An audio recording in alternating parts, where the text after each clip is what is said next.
On the other hand, there are more distractions nowadays because you have drones. There are satellites, more than 10,000 of communication satellites around the Earth. Many more vehicles in the sky that could, including balloons, and all of those are also used for military purposes. So if you go to military zones or even just sensitive areas where adversarial nations have an interest to know more about, then you would find unidentified objects.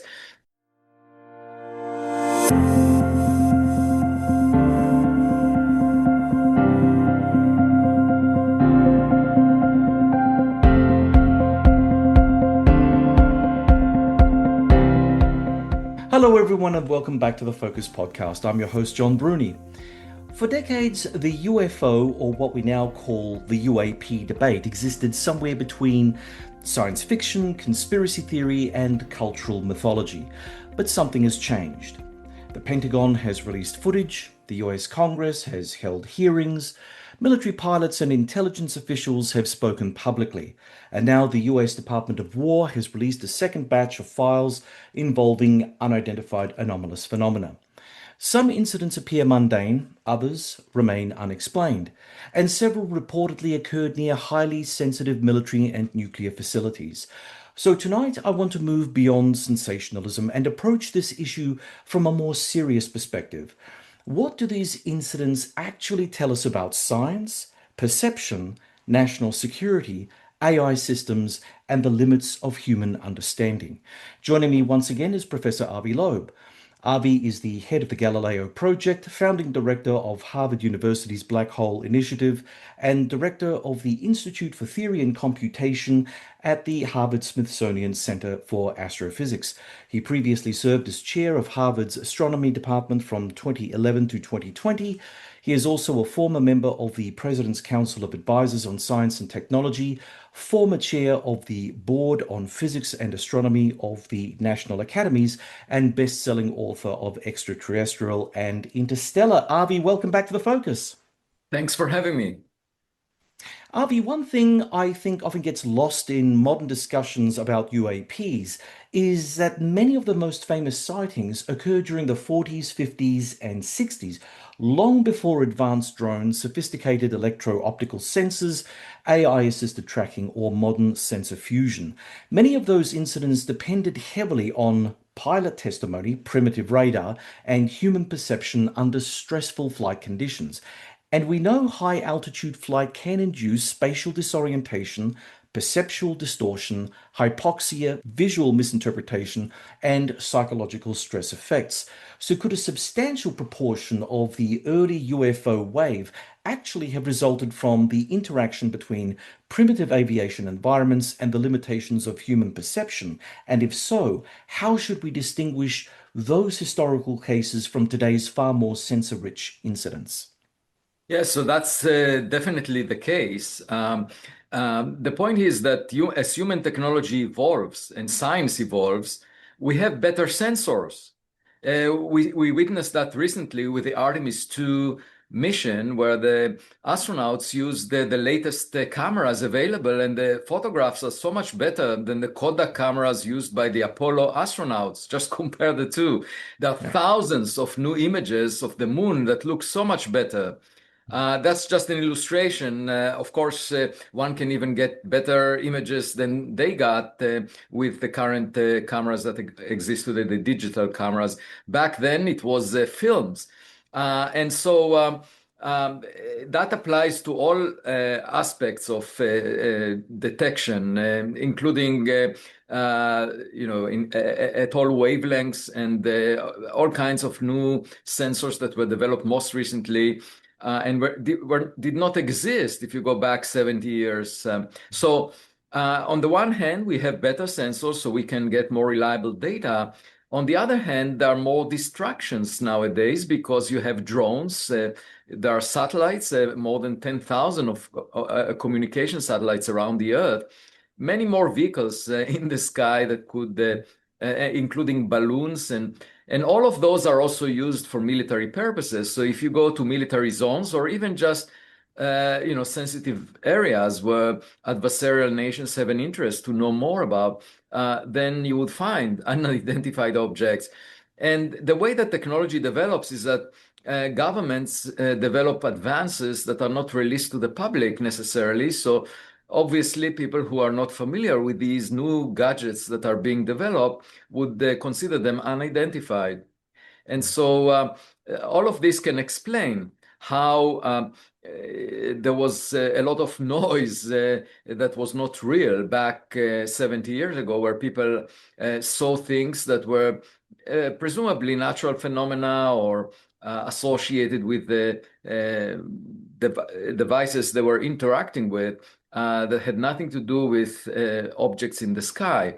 And I can give you another example of the Apollo astronauts that's included in the documents released by the Pentagon recently in two batches. And the Buzz Aldrin mentioned that he saw flashes of light when he went to space, and obviously the intensity of cosmic rays is 200 times bigger on the moon or the way to the moon than on the surface of Earth, because we are being shielded by the atmosphere, protecting us from cosmic rays, and also the magnetosphere, the magnetic field of the Earth. And so when you go to space, the chance of you being hit by a cosmic ray is 200 times larger. And moreover, when a cosmic ray goes through the eyeballs, it's a medium mainly made of water. You get Cherenkov radiation if the cosmic ray moves faster than light in that medium. This is blue light that is akin to the effect that you get when a jet plane moves faster than the speed of sound. You get a sonic boom. And you can get the same effect in electromagnetism. When a charged particle moves faster than light in a medium, you end up getting an electromagnetic boom, which is Cherenkov radiation, a special type of radiation that is emitted as a result. And in addition, the Apollo astronauts showed the images from the moon that include the flashes of light above the horizon of the moon. And I looked at those photographs, the film that was recording them. And in fact, these Kodak cameras included the dots of blue light not only above the horizon of the moon, but also in parts of the film that were not exposed to the camera lens. So that means these are cosmic rays that had nothing to do with the image that the camera was looking at. So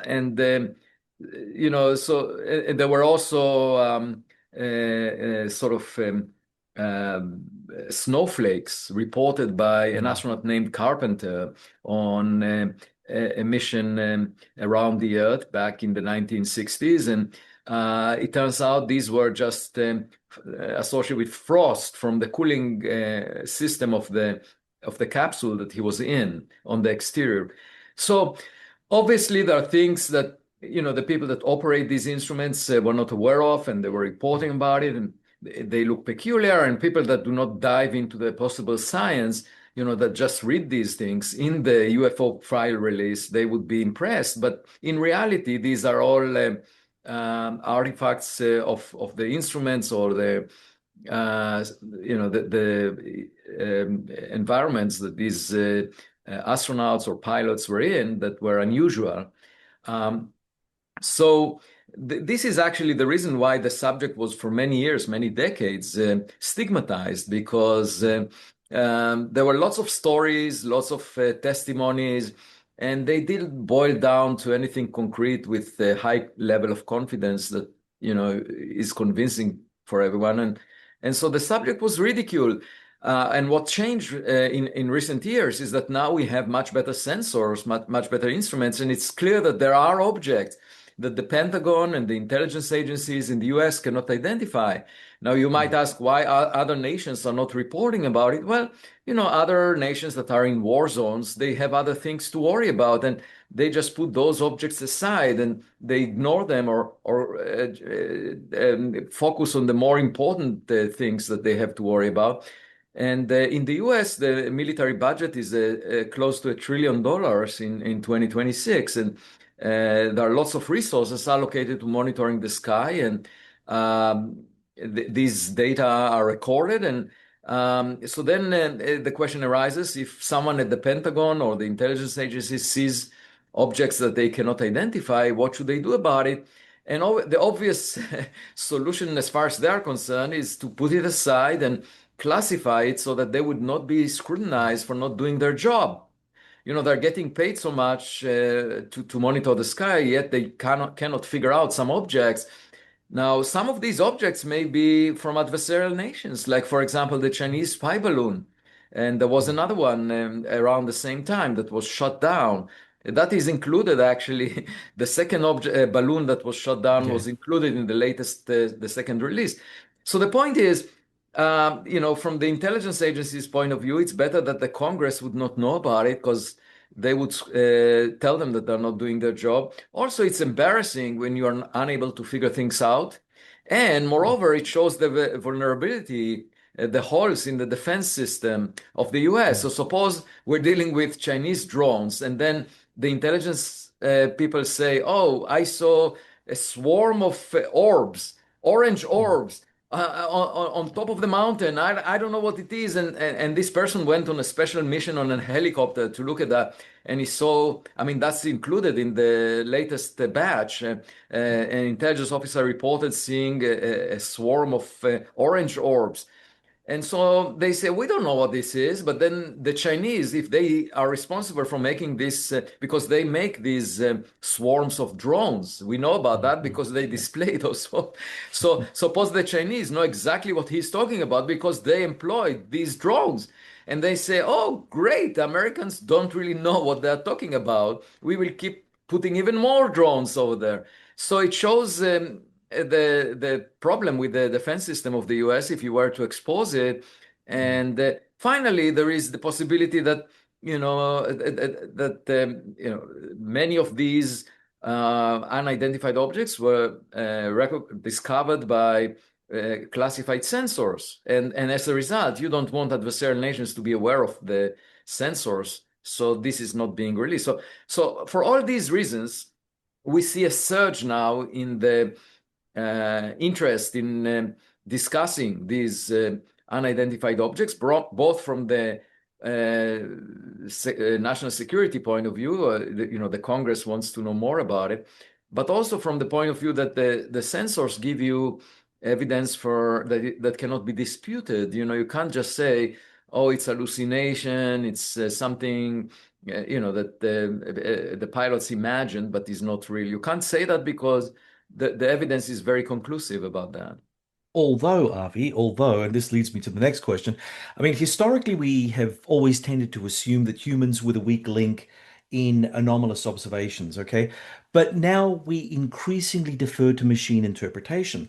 Modern defense systems rely upon assisted targeting, sensor fusion, predictive tracking, or automated classification and algorithmic interpretation of enormous volumes of incoming data. Yet, we already know AI systems can hallucinate, they can misclassify, they overfit patterns and generate false certainty from incomplete information. So, how confident should we really be that advanced systems operating under, say, high speed, atmospheric distortion, electronic warfare, thermal interference, and combat stress, I should say, are objectively interpreting reality correctly? I mean, could some modern UAP cases actually represent machine hallucination rather than human hallucination? Well, not in the cases that were released because humans are looking at those. I mean, we can look at the evidence, and presumably the intelligence and the Pentagon agencies had a chance to review those videos, images.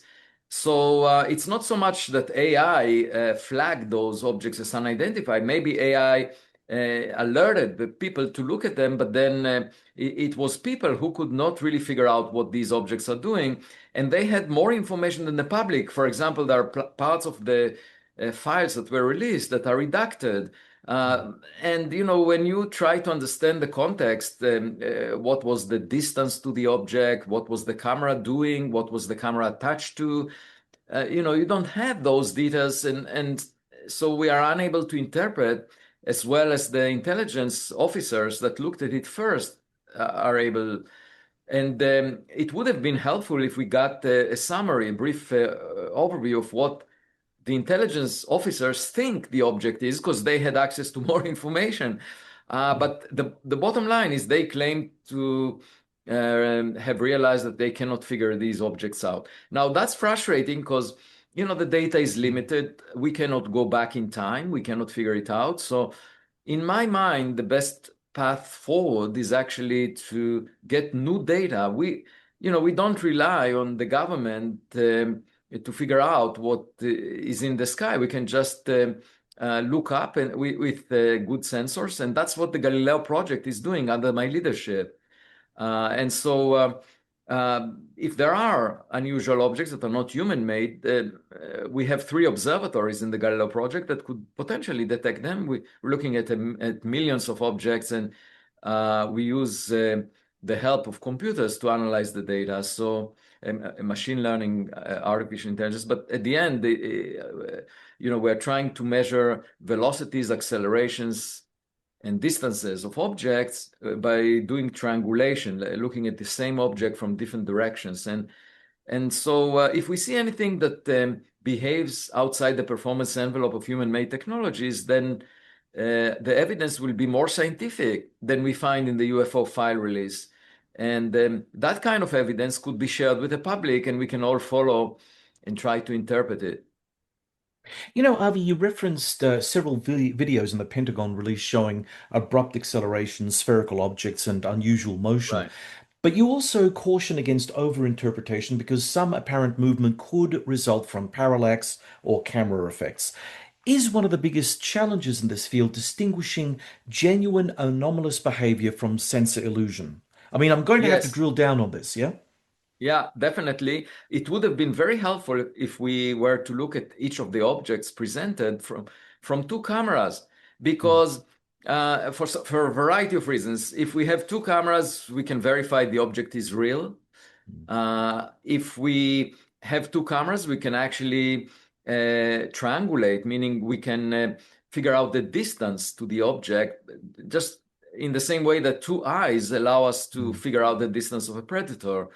And moreover, we can distinguish between a bug or a fly or some object moving close to one of the cameras because it won't appear in the second one.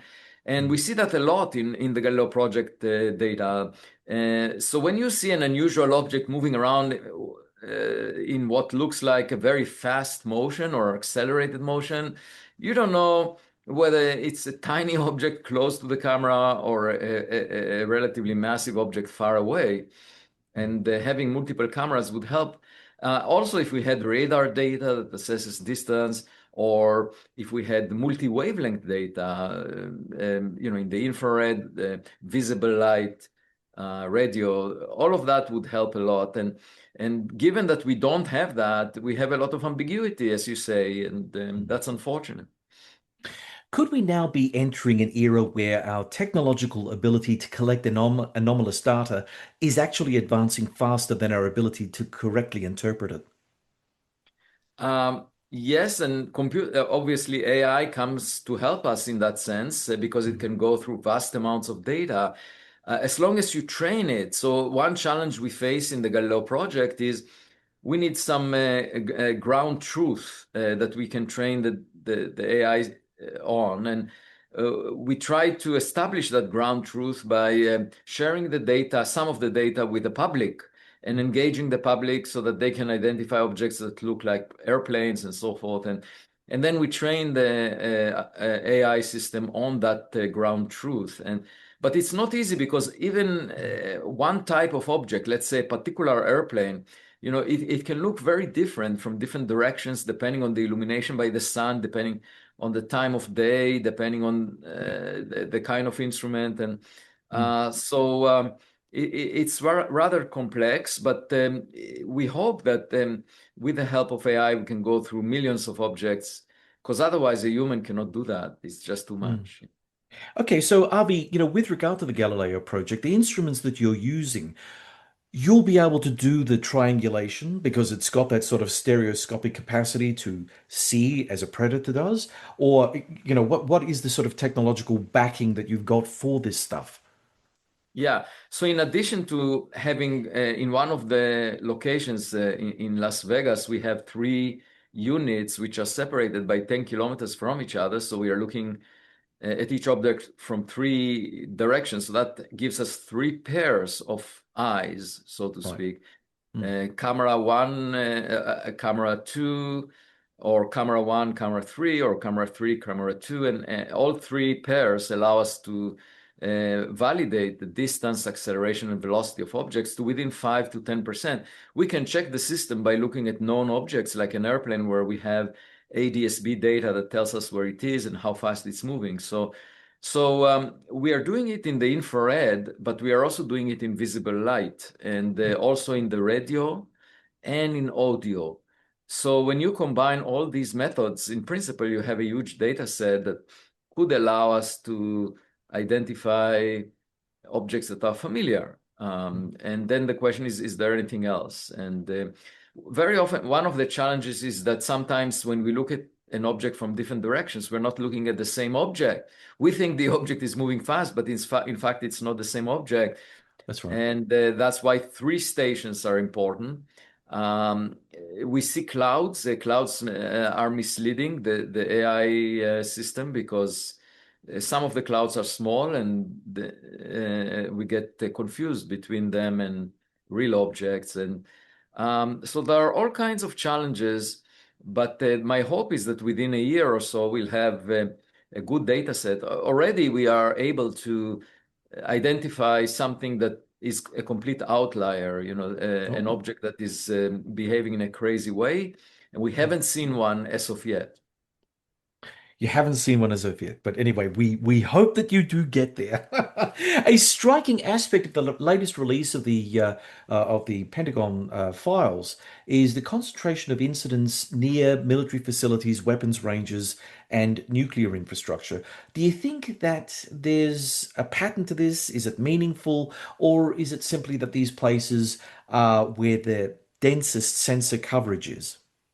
Yeah, so one aspect is indeed there are more eyes at the sky in those locations. And by eyes, I mean not just human eyes, but also technological eyes like Mm. sensors. Because these are sensitive strategic facilities that are important to the national security of the US.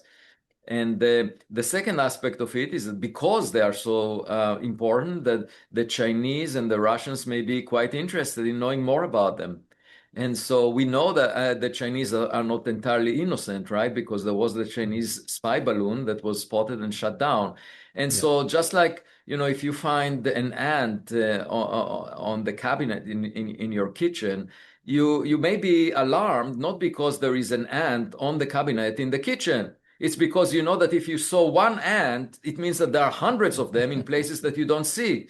And the Yep. same is true about the Chinese spy balloon. I'm sure there are hundreds of them that were not seen, or maybe even thousands, and maybe smaller things that the US does not even know about. So it's likely that the Chinese are engaged in a full scope of espionage with all kinds of drones and all kinds of balloons that were sent many times over and over again until one of them was observed and the Chinese were laughing, oh, they found this one, but they're still having data from all the others.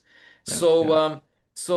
that's really the situation probably that we live in, and yeah, uh,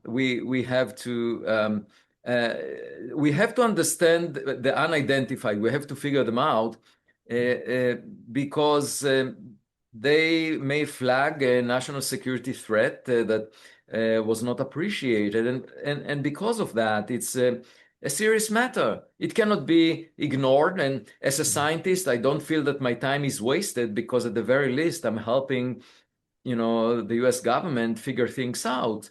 And as a citizen, I think it's my duty to help them. But if we happen to have one in a million objects that is extraterrestrial, of course, that would be the biggest discovery ever made by humanity. Mm. Well, getting back to it, I think really the story that we're focusing on here really is that it's less about the alien technology at the moment, because that's more of a long game that you're playing, but more about the Pentagon or any other defense establishment that may not fully understand their own strategic environment. I mean, we've got military threats from China. I don't know what the Australian government's doing about it. They certainly haven't tapped you on the shoulder to set up, the Galileo project down under, although they I'm should. sure, I'm quite confident that there, for every unidentified object that the US finds, there is one also over Australia. I'm willing Oh to yeah. bet. Oh, definitely, definitely. But again, it really comes down to something that, you do emphasize constantly. And it's weird because when I see you on YouTube, you go onto the programs and everyone's talking about the aliens and that's fine. I mean, I'm interested in aliens too. But I think that the more immediate story is the national security story. The Right. very thing that you mentioned earlier about, politicians finding out that maybe their defenses aren't really, up to snuff. And if that's the case, what do the opponents know about, Right. American reaction times and so on and so forth? And I think that that Right. is critical, absolutely mission Right. critical. Why do you? And the other thing to point out is that we cannot find all the details by going back in time. We can't do Hmm, that. So what this, I mean, you ask, what's the practical lesson or implication of all of this? It's to do research, yes. to build the infrastructure that will collect the data that is of higher quality so that we can figure these things out. Absolutely. Okay, so staying within the military domain of things. So since we are now moving into that era of autonomous systems, drone swarms, as you mentioned, spoofing, AI-assisted warfare, and electronic deception, how difficult will it be to distinguish adversarial technology from genuinely unexplained phenomena?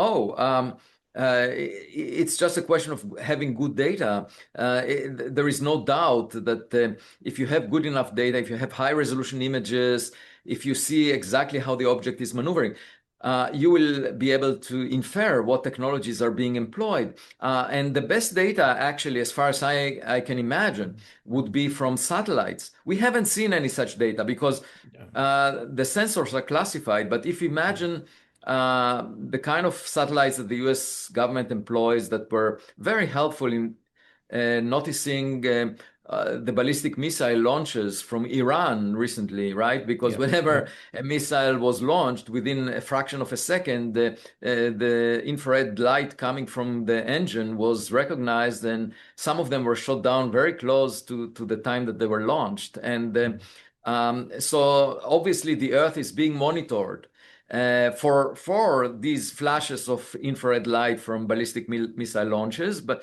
also for other things. And the spatial resolution that these images can get to is a few centimeters, right? So you can read the license plate of a car from a satellite. And so my point is, if we have, I mean, someone has presumably access to the high resolution images that you can get from those government satellites, then you could potentially see all the details on the surface of an unidentified object, and also monitor how it's moving relative to patterns on the ground. And that to me would be the most valuable videos. Yeah. Now, Oh, definitely. we won't see them, and because they're employing very sensitive sensors. I should mention that the astronomy community is about to launch a new telescope to space, the Nancy Oh, Grace yes, that's right. telescope that was using two mirrors that were employed by the intelligence agencies decades ago, and they just had them at their disposal because they were not as good as the new ones that they are employing. So they said, okay, we'll give them to the astronomers. So we are sort of taking advantage of the trash from the intelligence agencies and using it for astronomy. But these were like mirrors that are meters in size, like just think about if instead of looking, the astronomers are looking outwards, if instead you look downward, that's how you get the very high resolution images. So the fact that these mirrors exist and were donated to the astronomy community is not a classified fact. It's well Mm. known, and the Roman Observatory will use them. But the point is that these were used decades ago, and now obviously there are better mirrors being used to look down on the Earth. And therefore, it comes without saying that there are very high resolution images of anything you want to look at on Earth. And if those show unusual objects, first of all, we will know beyond any reasonable doubt whether they're human-made or not. There is no way to hide that fact. And moreover, we can even read the made in and see which country it belongs to. So, this is one way. And then the second way is simply from crash sites. Some of the equipment, is shut down during a military campaign, and then you can check it, you can examine it, and I'm sure there are retrieval and reverse engineering programs in the US of materials from crash sites. That's how we learn what other nations are producing. And so that's another way to figure out what such objects are. And of course, if you see a swarm of orange orbs near a mountain, my recommendation is just shoot at it. Let's see, bring down one of them. Bring down one, and then we can tell which country manufactured them. Well, look, I don't want to sound cheeky about this, but I will anyway. It's like, okay, shoot one of them, but let's just hope they don't have the death ray gunning for you at the same time, because that could be quite the shock. Well, you have to do it in a smart way, but there are ways. And the other thing, if it's extraterrestrial, obviously, if you shoot down one of these things, it might, we are all in the same boat, all humans, and the boat may be shaken by such an incident. But as we discussed, it's most likely produced by some adversarial nations, so I would Yeah, recommend shooting it. By the way, the Chinese spy balloon was shot down by a missile, yeah. which was like overkill because all you need is to pop out up the balloon. You just have to create a hole in it. But they used a very expensive missile to shoot it down. Well, yeah, look, I hate to say it, Avi, the Americans tend to use a lot of very expensive missiles. And I mean, it's not serving them very well in the Gulf either. So anyway, and they're a different form of alien. Well, But it started, this is a tradition from the cowboys days. yeah, yeah, yeah. But I mean, staying with the technology, because I can't help but think that again, we're looking at AI assisted surveillance systems. They're becoming increasingly automated. Do you not worry about the risk of false positives during periods of geopolitical crisis now that we've raised the whole Iran thing? I mean, historically, misinterpretation inside military systems has repeatedly brought nuclear powers dangerously close to Oh, yeah, escalation. So, I mean, right. could anomalous sensor interpretation itself become a strategic liability? Well, it's definitely risky, but the way that you make a decision about the intent of an incident is to gather as much intelligence as possible. So nowadays, through the internet, through spies in various locations, I'm sure it's possible to check if there is any corroborating evidence. If you see an incident that is quite suspicious and dangerous, you won't go to a war just because of that. You will try to look for corroborating evidence and decide if there is really anything behind it, or maybe it was an accident, or maybe the interpretation was incorrect. And so I think if the political system is arranged correctly, they would be cautious at responding immediately to something that looks unusual before checking. And, it's sort of similar to the red phone line that existed between the Soviet Union and the US, because if one of these nations would suspect the other of launching a nuclear missile, then it's better to check through the phone if that's the case. And it was not a local officer that decided to do it. And my hope is that there are sane people up there making these decisions that would look for corroborating evidence. Yeah, look, I agree with you. I think that there are those same people, although when you look at the political environments in many countries, not just the one obvious one, I'm not so sure that they're all that good and switched on. Anyway, you're listening to the Focus Podcast. I'm John Bruni, and today I'm speaking with Professor Avi Loeb about the Pentagon's latest UAP releases, Machine perception, scientific uncertainty, and national security. If you're enjoying today's discussion, please like, subscribe, and share this episode across your networks. Now back to the show. Avi, you've argued repeatedly that anomalies deserve investigation rather than ridicule. Has the scientific establishment become too reputationally risk averse? Yes. Right. We don't need to go, but I can give you some examples, obviously. Um, the point is that uh, very often in science during the past decades, there is a consensus document that is crafted by the community, the scientific community, that goes against the tradition of science, making big advances in unexpected directions. So when you have the requirement for a consensus, you basically are arguing that all the funds should be allocated in directions that most of the community agrees on. For example, decades ago, the 50 years ago, when I started doing physics, the physics community was completely united around the idea that supersymmetry exists. That's a new symmetry of nature, and therefore it makes sense to. At first, they thought about the superconducting super collider in the US, but then it didn't work out. And so the Large Hadron Collider that CERN constructed was motivated in large part by looking for, trying to detect supersymmetry, because maybe the lightest particle associated with this symmetry is the dark matter. And we haven't found it in the natural parameter space. So $10 billion, community was completely unified. Then in the astronomy community, very similarly, people were unified on many ideas that, for example, Jupiter-like planets always form far from their sun-like star. And that's why we should not check if there are any Jupiter-like planets close to a sun-like star, even though Otto Struve, an astronomer, suggested it in 1952 paper, and for 4 decades, observers ignored that proposal because they said the chance is very small. We know that why Jupiter formed so far from the sun, therefore we would not check.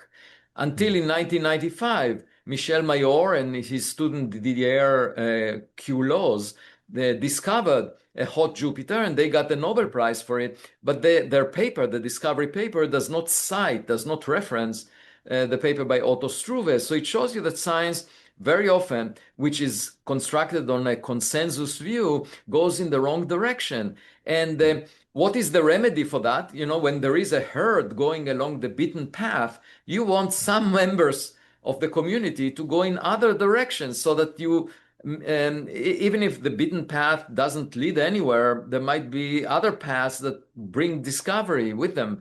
So when everyone in the community says, let's make a consensus document for the next 2 decades, and that was done within the astronomy community of the US, and define the biggest priority to look for microbes through the chemical fingerprints that they leave in the atmospheres of exoplanets.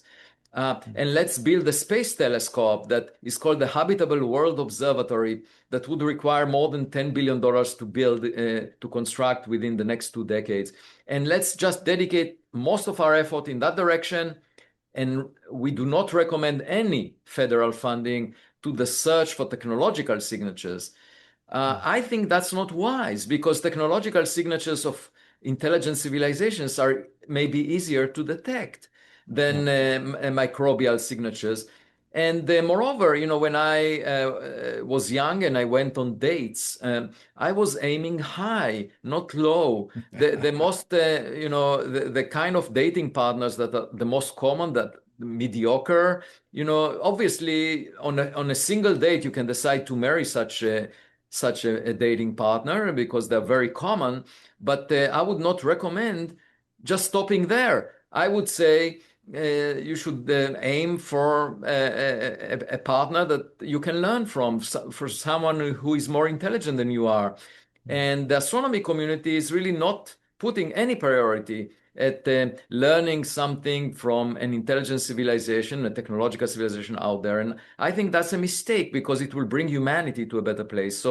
So these are examples where, being risk averse is not really a wise policy.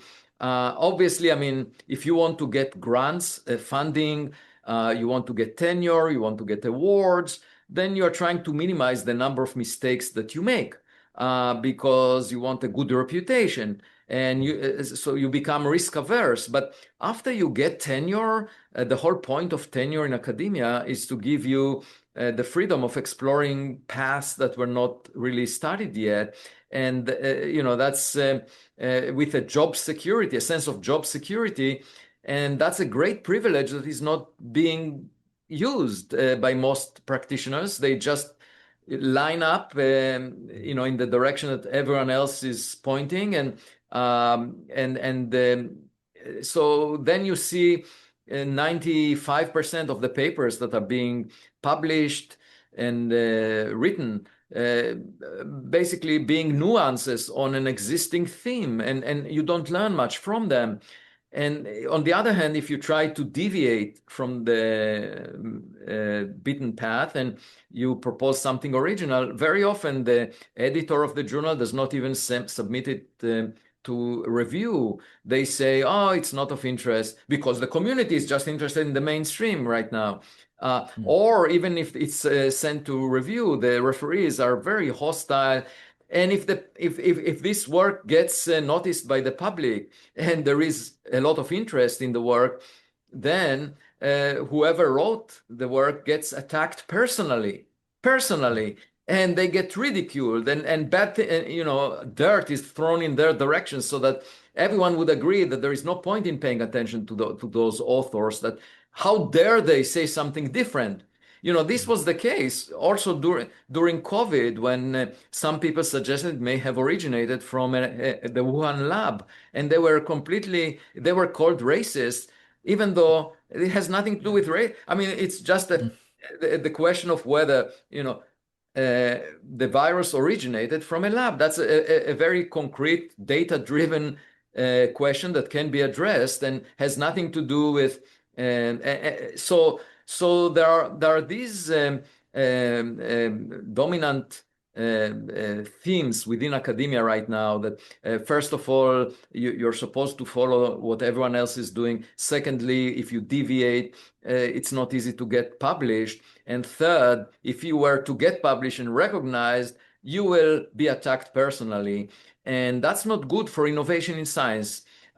So it's not just being risk averse, because obviously the mainstream went in the direction of supersymmetry and was wrong. Okay, so it's not like you can put all your money into the mainstream and say, oh yeah, I will cash it out one day. It's a very good direction. No, the mainstream is doing foolish things. And there was, in particular, over the past 50 years, the mainstream in theoretical physics went together into the only game in town, which was string theory, imagining extra dimensions. Where is it now? There is no single theory. I mean, it's a variety of possibilities involving mathematical gymnastics. There is no single prediction from string theory that can be tested in the foreseeable future, within the next century, the way that physics was always done, that you have an idea, a theory that is tested. There is nothing that we know about that can be explained with string theory that could not have been explained before string theory. Like, for example, they're supposed to unify quantum mechanics and gravity. They should give us an answer. What happened before the Big Bang? What happens inside a black hole? They cannot do that. So they clearly did not deliver. But what I'm trying to say, I mean, that is legitimate. Sometimes theorists do not deliver, but look at the cultural aspect of it. It's the entire community of theoretical particle physics that was occupied for 50 years with this idea and is still not retreating from it, even though it didn't produce anything. It's completely failed in terms of being a theory of reality that describes experimental data, that makes predictions that can be tested. That's a fundamental aspect of doing science. So they didn't deliver. They maintain the arrogance of saying we are the only game in town, and all the alternatives should be dismissed. Again, going in a single path to unify quantum mechanics and gravity and claiming that alternatives do not make sense, while it's a dead end. So this entire community for 50 years is going into a dead end. and alternative paths were not explored. And it just shows you that the situation is not as if, okay, let's all be conservative, going along the mainstream, and then we are guaranteed to discover something. No, the mainstream is going nowhere in some like in the entire community of theoretical particle physics right now. We are sort of at a situation that is unclear. And at the same time, when there are anomalies that are not being identified, like interstellar objects, like these anomalous unidentified objects, the scientists shy away and say, I don't want to discuss it. It's probably something that can be explained. So there is this lack of genuine curiosity attempting to explain the physical reality, while at the same time being engaged in fairy tales. It's sort of like taking being high on recreational drugs. It gives you a good feeling. You do mathematical gymnastics about extra dimensions, and you say that there are all kinds of things happening in the multiverse that nobody can check, and you feel good about it. But But I was just gonna say the multiverse. Well, here's a joke for you. It's a science joke, but the fact is, somewhere in the multiverse, someone has proved supersymmetry. Someone has actually proved, the existence of string theory. So I'm sure out there in the myriad of possibilities, it's possible, Avi. Just probably not in this universe. Well, I mean, if I called the plumber to fix the toilet in my house or to fix the faucet, at the same time, and the plumber would tell me, look, this is too complicated. Mm. I cannot do that. However, if you put goggles on your head and go to the metaverse, there I'm a celebrity. I can solve all problems. I Yeah. would fire this plumber on the spot. So why are we allowing people, theoretical physicists, to say, sorry, I can't really deal with the Big Bang. I can't really solve the black hole problem, even though that's exactly what they're supposed to do Mm. when Mm. they define a theory that is supposed to unify quantum mechanics and gravity. That's exactly what they were supposed to do. No, it's too complicated. But if you go to extra dimensions and you live in anti-de Sitter space, which is not our universe, then I will solve all your problems. Would you Mm. hire this physicist? No, I would not. Actually, this all raises another issue, and coming back to the UAP aspect, right?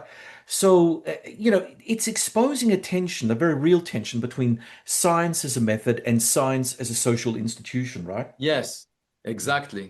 Mm. So that's quite unfortunate because science was all about figuring out the physical reality. We are trying to figure out the physical reality. That's why it had a lot of traction, and changed geopolitics by, discovering nuclear energy. The atomic bomb changed geopolitics.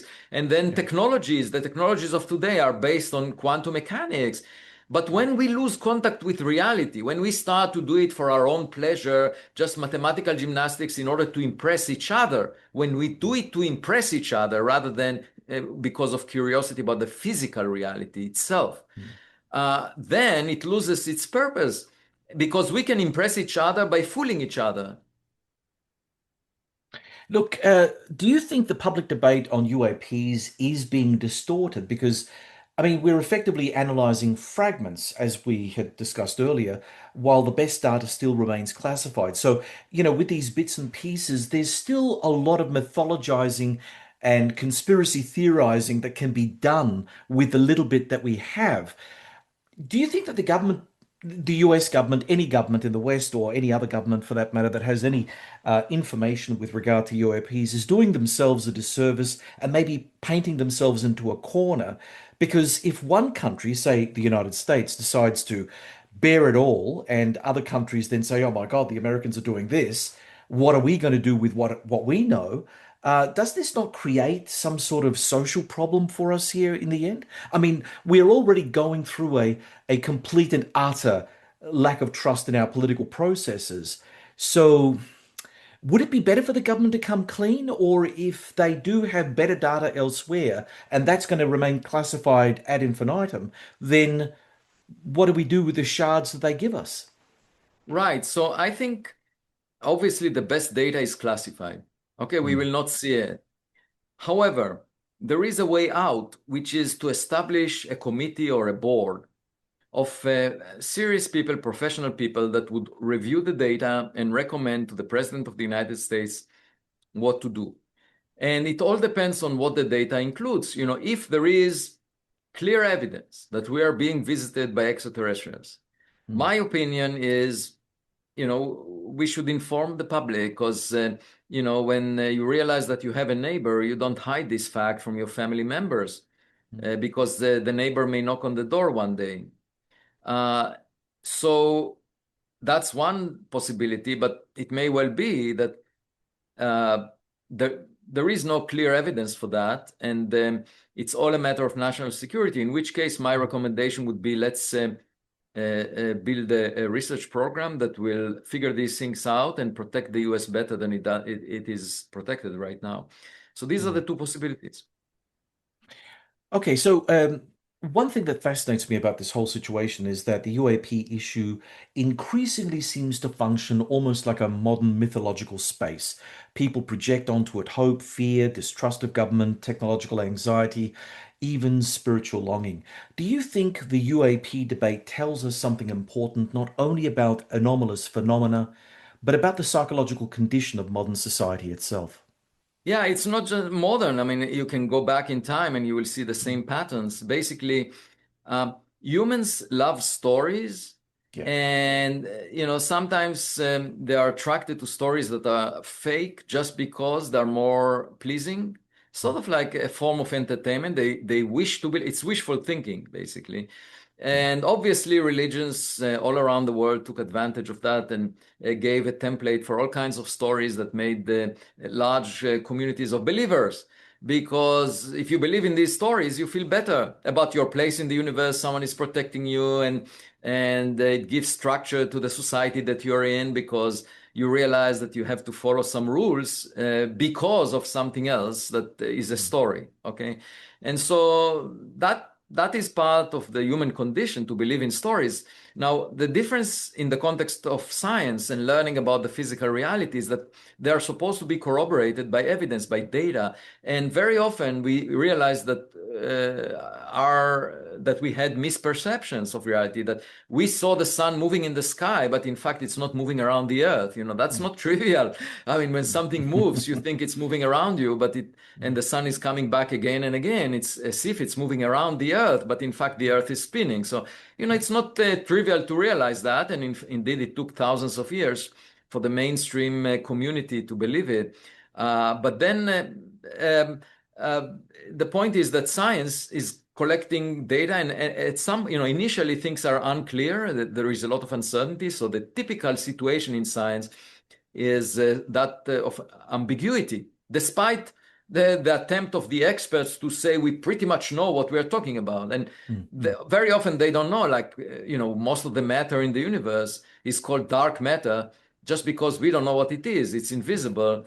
And we call it matter even though we don't know it exists. It could be that gravity is modified and we infer the existence of matter that doesn't exist. We think of ghosts, it could be, but the experts feel very good about calling it matter. Yeah. Why? Because it gives them a sense that they know what it is. It's just another form of matter. But so very often what you find is that people pretend to know more than they actually know. They don't admit how much we don't know. And in the context of dark matter, is the possibility that gravity is modified. We just don't know until we find the matter, despite what the experts are saying.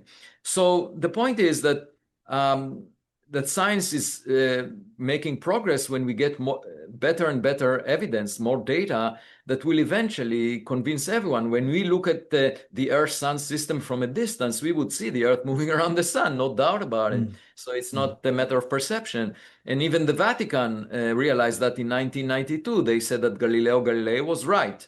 They had no choice. You can't maneuver politically around it when the data is clear, like nobody would believe you. So the Vatican felt, okay, we have to admit, as much as it is humiliating to admit that we were wrong, we have to admit that Galileo was right. In 1992, they had to do that. So that's my point, that ultimately, when you have good enough evidence, everyone would agree. Every sane person, of course, there could always be some crazy people, but We don't care about them. So the whole point is to collect enough data, and that's a process, and that takes time and takes effort. The key is, if you think you know the answer in advance, you would argue that data should not be collected. Okay? That it's, if you think that all UFOs must be human-made technologies, you would argue as a scientist, I don't care about it, because I know the answer. It's probably just human-made. But that is not the approach of a curiosity-driven scientist. If we are driven by curiosity, we say, okay, well, there are things we don't fully understand. Let's see what they are.